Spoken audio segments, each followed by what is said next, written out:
on my own. I feel the rain crashing down all around this empty town. I'm searching for the lost and found, but you don't care, you're unaware. Keep moving like the scars aren't even there. It's in the air like a blazing flare. Just stare 'cause the flames won't burn us.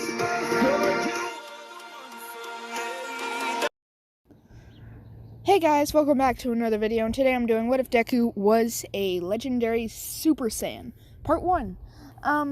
If you guys watch this video till the very end, make sure you hit the like button and subscribe, and while you're at it, United States of, smash the bell icon to be notified when I post a new video. Make sure you do that because I have been doing some live streams recently. If you have any questions about future what ifs, maybe what ifs I already have posted, you can join me for that, and, or you just don't want to miss out on part 2 to this video, or even part 2 to a different video. So yeah, you don't want to miss those, do you? We're going to start when, we're gonna, start at when Deku's great grandma. I think that's far enough. So, Deku's grandmother was a Super Saiyan, or a Saiyan. And, she fled planet Vegeta because, they not only were killing themselves, they were literally fighting each other on the planet, but they were also having fights in intergalactic territories, so the planet was just falling apart. So Deku's great grandmother left the planet to find a better home for her baby.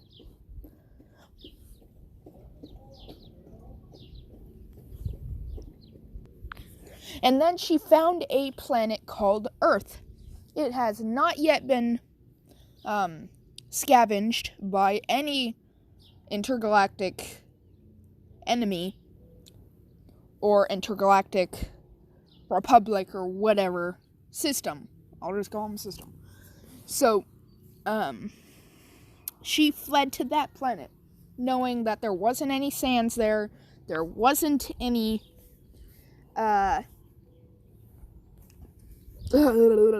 there wasn't any intergalactic enemies there. She could just live out a nice, normal life without having to fight anyone. So when she got there, she noticed that there already was fighting going on between One for All and, the normal, the sort of heroes back then. Her just wanting to have a normal life, she settles down in a home out in the countryside where there's lots of trees, lots of mountains. It's nice and peaceful. So she settles down and she has, hey Mom,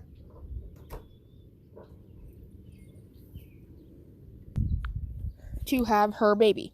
Sorry, my mom walked out here. Okay, no, you're gonna have to get on my way. Sorry, dog. Alright. Like I was saying. So, who she had was Deku's great grandmom. I think that's how it works. So, then, Deku's great grandmom had Inko's mom, and then Deku, and then Inko's mom had Inko, and then Inko had Deku. So Deku is from a long heritage of half Saiyans.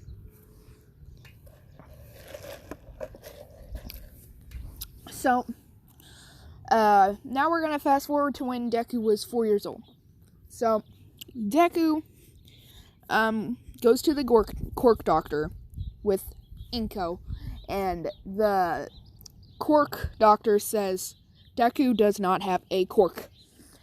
And, Deku's, shocked by this and really saddened. Because, Deku doesn't know he's a Saiyan. He doesn't know he has that Saiyan power in him. So, Deku's just shocked. He drops his toy, and Inko levitates it back to her hand. Really quick, because she's a half Saiyan, that Saiyan blood in her increases, the strength of her telekinesis. I think that's what it's called when you can move things with your hand. No, telekinesis is with your mind. So it's cryokinesis, right? I'll just call it telekinesis. So it enhances her telekinesis. So she, almost immediately, it's already in her hand. Before it even, left the palm of his hand, it was already in her hand.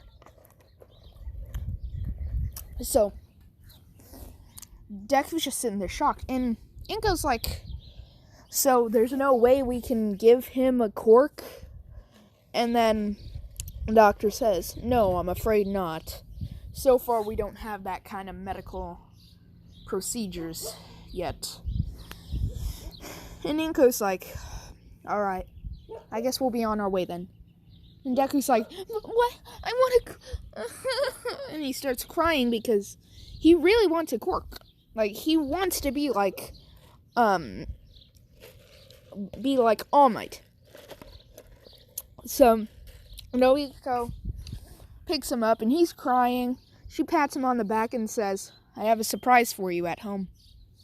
So he, kind of slows down his tears as she walks out. The doctor's, kind of sitting there wondering what she said to kind of calm him down. But he doesn't take much notice to it, and he says, next. As the next patients come in. So, once Deku and Inko get home, Inko's mom is sitting there waiting. And Deku says, Grandmom! And he runs up to her. And Inko's mom says, I have a little gift for you. And Deku's super excited to find out what it is. So she sets it on the table and she opens it up. And it's a picture of this planet with a bunch of spaceships around it. And Deku's what is this, Grandmom? And, Inko's mom says, well, this is where your great-great-grandmother used to live. It's a planet called Vegito. And Deku's I've never heard of that planet before. Will my teachers be teaching me it someday? And, Inko's mom says, oh, no, sweetie. This isn't a planet that they would teach you in school. This planet is of an alien race called the Saiyans. And in their culture, fighting is all they have. They would fight for sport, they would fight for food, they would fight for women, they would fight for everything. One day, the Saiyans, they fought each other. One side of the Saiyans thought they had conquered enough territory, and the other thought they needed more territory. So they clashed over it. While your great-great-grandmom, or great-great-grandmom's husband was out there fighting in the stars for their home. They were over here fighting over how much territory they should have. So,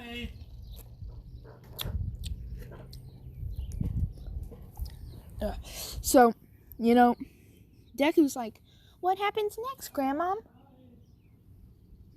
So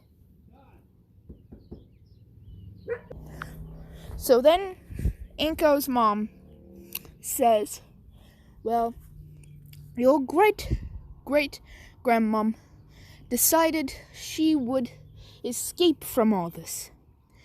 So she found a ship, and she turned off all of its tracking beacons. She found a planet she wanted, and she blasted off. Can you guess what planet that was that she found? And then Deku says, Mars? And then Inko's mom laughs and says, no, it was Earth. And Deku says, aw, I wanted to live on Mars.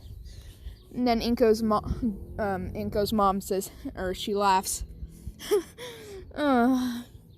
I wish we did too. So, once she landed here, she saw that the people here were already fighting. So, your great-grandmother decided she would escape from the new fighting, by living out in the countryside. So, she built a house out here, and then she had my grandmother, I think. So then, once I was 10 years old, once I was 3 years old, she decided to join the humans in the fight against these villains. Because she didn't want the same thing that happened to Vegito to happen to this planet. So she joined the heroes. And she was tearing the villains apart. Till one day she came to fight their boss, All for One. And it was a fearsome duel, with several cities being destroyed in the process. In the end, your grandmom came out victorious. But while she was distracted, she was killed from the behind. The villain's son had came up behind her and touched her for maybe 5 seconds. And after those 5 seconds were done, your great-grandmother, or your great-great-grandmother, died. She was disintegrated. And Deku's like, is that the end of the story? No. A man came to the house because we didn't have a permit to build a house on this land. And the person found me there. And that person decided to take me in.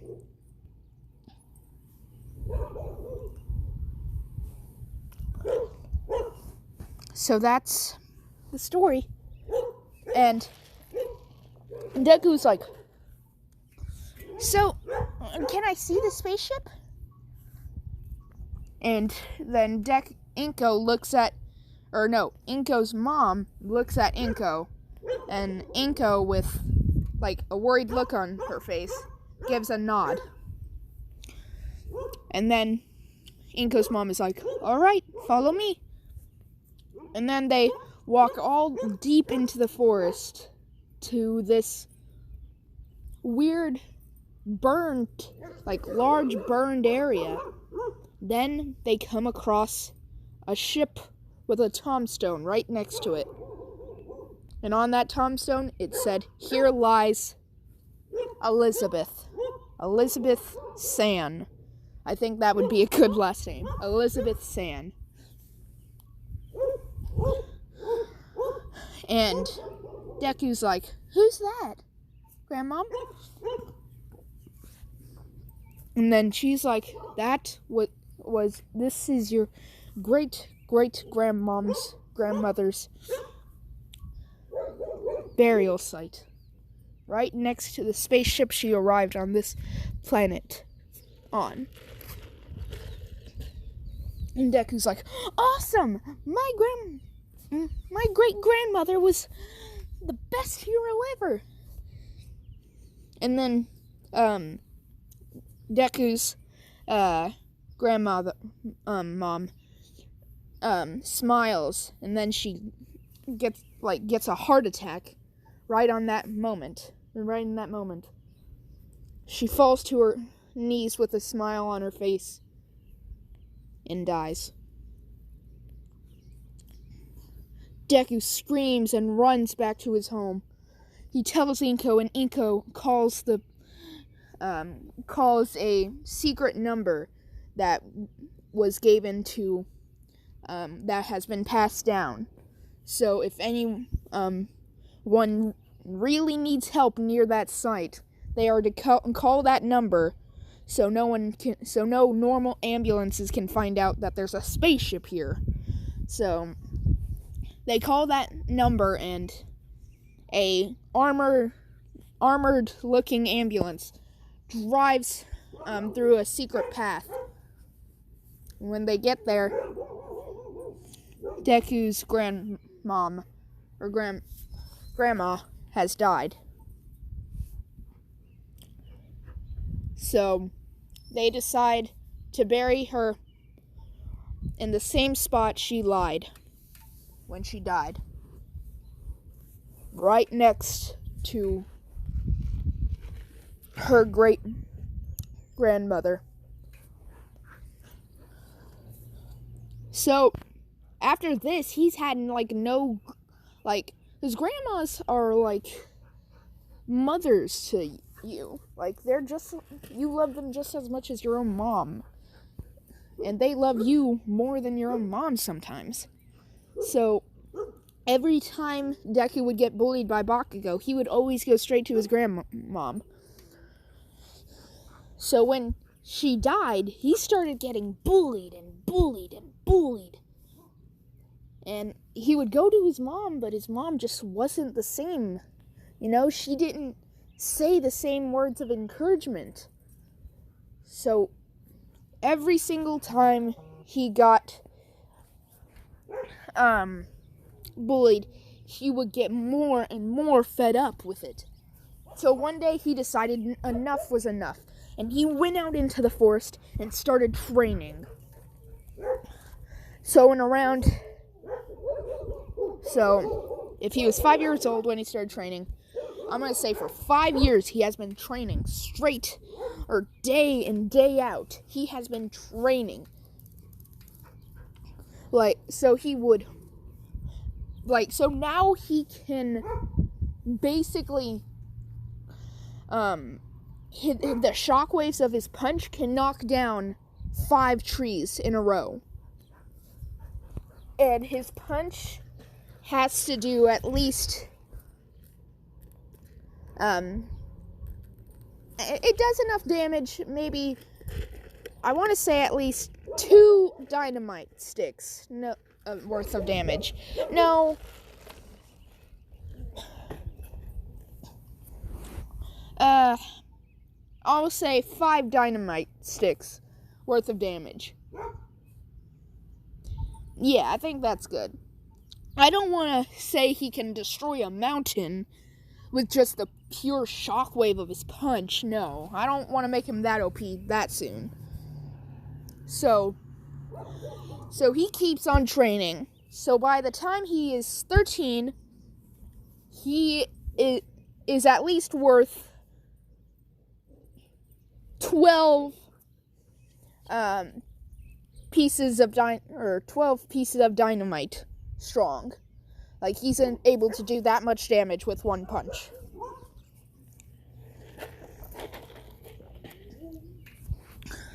So now we're going to skip over to the last day of middle school.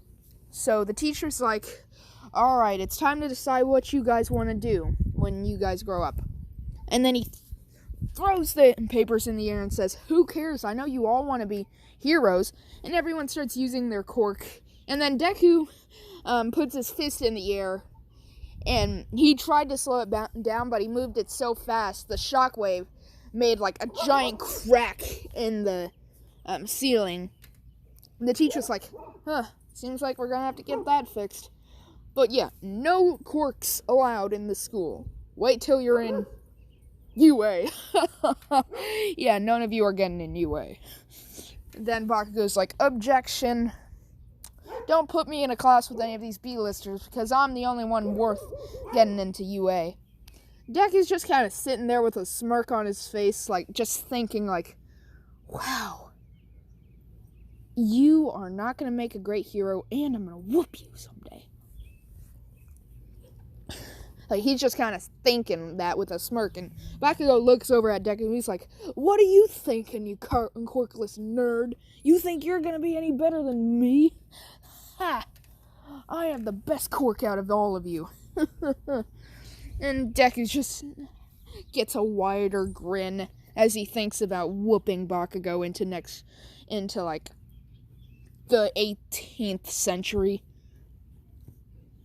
Bakugo's just kind of sitting there with like a murderous stare at Deku because he's just every time Bakugo says something, Deku's grin just gets larger. So he's just kind of sitting there with a murderous grin. Or not Bakugo. Bakugo is just kind of sitting there with murderous eyes. Like, he's just kind of staring at Deku with murderous intent. Sorry, I said that way too many times. So, class ends, and then, Deku walks out, and then Bakugo grabs Deku by the arm and slams him into the locker. But Deku didn't move anywhere. Bakugo keeps trying to push Deku, but he can't push him. Then all of a sudden, Bakugo finds himself in the air. Like, he's outside of the building, and he's, like, maybe 100 stories up in the air. And then Bakugo screams, like, what the? So he's, like, using his explosions to try and stop his descent. Like, and then, like, right when he's about to hit the ground, Deku grabs him by the neck and then slams him into the ground. Like, leaving a giant, maybe a pool-sized crater. Like, those medium-sized pools you can build, and then fill up? So that's, like, the size of the crater he made. Bakugo's just sitting there like, Then Bakugo sits up and he's like, oh, what happened? Hey, Bakugo, how you doing? And then he passes out. And then Deku looks in and he says, my name's not Bakugo. I would never have a hideous name like that. My name is Izuku Midoriya. A Saiyan blood. Then he walks away.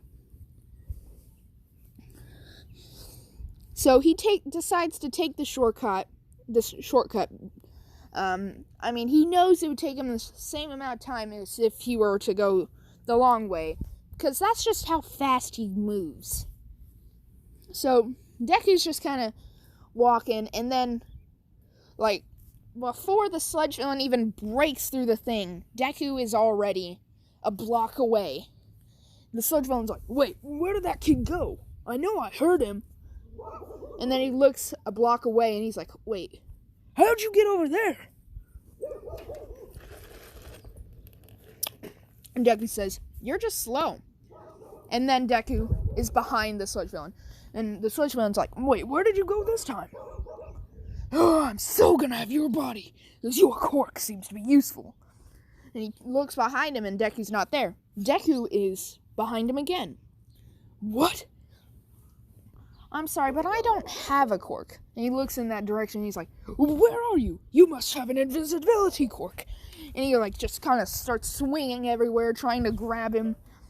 But then Deku is, like, all the way up in the air, and then he sends a shot, like, he punches the air. And the pure shockwave of the punch breaks the bridge above the sludge villain, collapsing the entire bridge onto the sludge villain. The sludge villain's like, that's not gonna... And then Deku punches the debris, blowing the sludge villain into little bitty bits. And then all of the debris is just sent everywhere.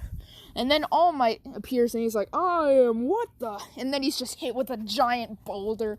Or no, then he's like hit with a bunch of petals. Oh well. Guess I can't stop you from getting in the pool, I guess.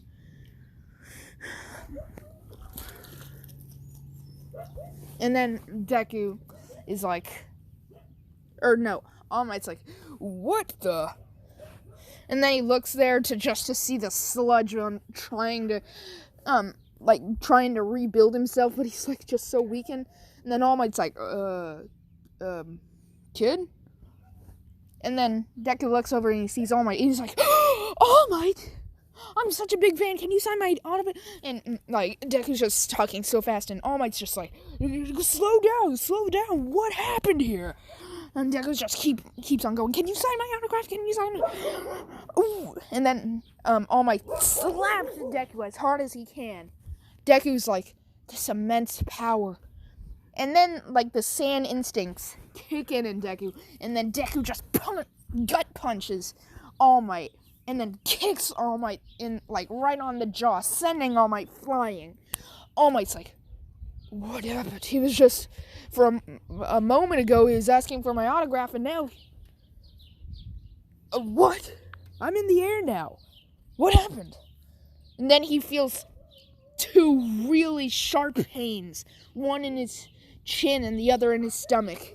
He's like, and then he spits up blood, and he's like, this immense power, I've only felt it from one other person. All for one. No, this strength. What? And then all of a sudden, he's like back on the ground, and then boom! A giant crater is left in the ground. And then All Might just feels a really, really sharp and intense pain in his back. And he screams out in pain and spits up more blood. Then All Might turns over and he's like, what kind of power is this? And then Deku's just kind of walking towards him. And Deku's like, is this all you got? And All Might stands up and he's like, are you a villain? And Deku says, no, I'm just a guy trying to look for a good fight around here. And then he kicks All Might through like 3 buildings. And then All Might comes out of the third one and then stops himself. He had to use maybe 80% of his power just to stop himself from going any farther. All Might's like, you made me have to use 80% of my power. So in that case, I will show you 100%. And he launches at Deku with a Detroit Smash, but Deku dodges it. And then Deku's like, so you want to show me 100% of your power? Then I'll show you 100% of mine.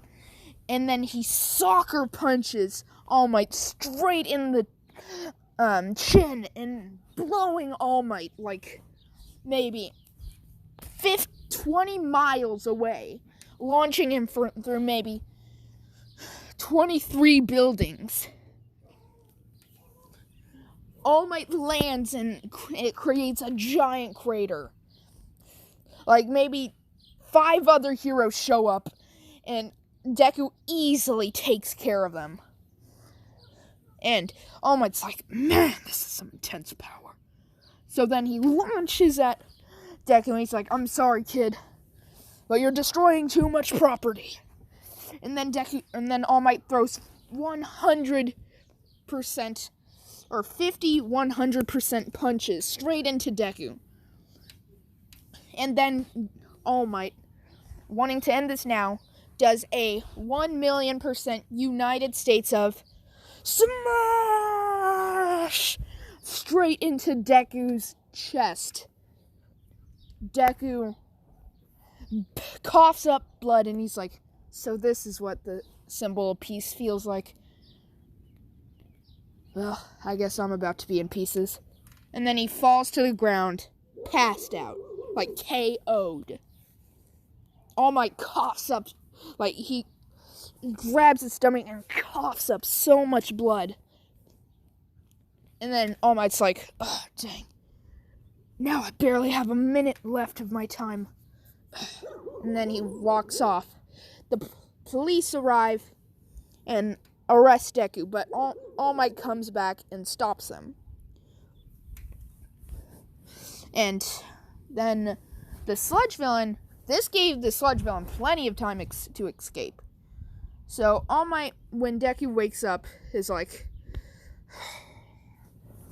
so tell me, did you mean that fight with evil intentions? And Deku says, wait, what do you mean? Wait, All Might? And All Might slaps Deku and he's like, tell me, did you start that fight with evil intentions?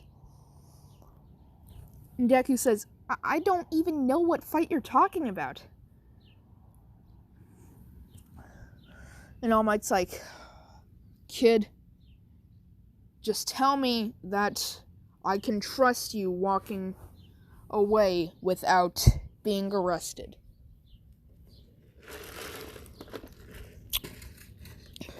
Yeah, I want to be a hero. I want to be a hero just like you. I just want to know what happened and why my stomach hurts so bad. All Might explains the fight. And then Deku remembers what Inko told him about, or what his grandma told him about how the Saiyans' blood literally, like, they loved fighting, and their blood, like their genes, were all made for fighting. Like their sport was fighting, their hunting was fighting, their marrying was fighting. Everything on Vegito was fighting based.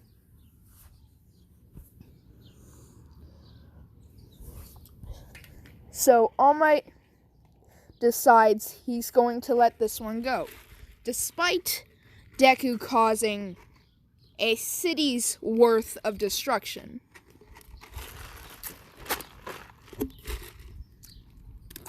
So, while Deku's walking home, after being interrogated almost 100 times,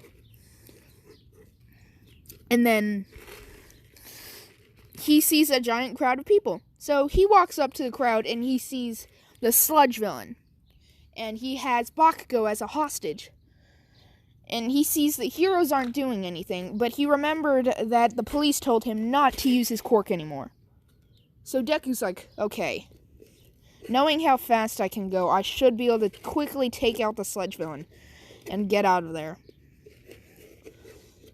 So he looks around and he he puts his foot on the ground and he blasts off. And with one swift motion, he punches the sludge villain and rips Bakugo out of the sludge villain and throws him to the heroes. And then Deku, with one swift motion, uses 50% punches on the sludge villain and then runs away. Deku All Might remembering that kid and remembering what he said, he decided he had to go 100%. So he buffed up and he Detroit smashed the sludge villain.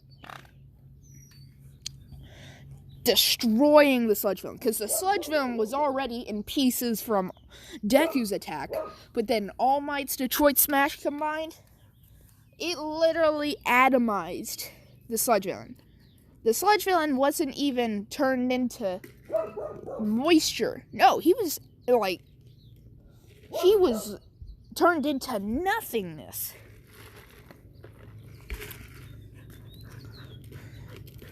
So after that, All Might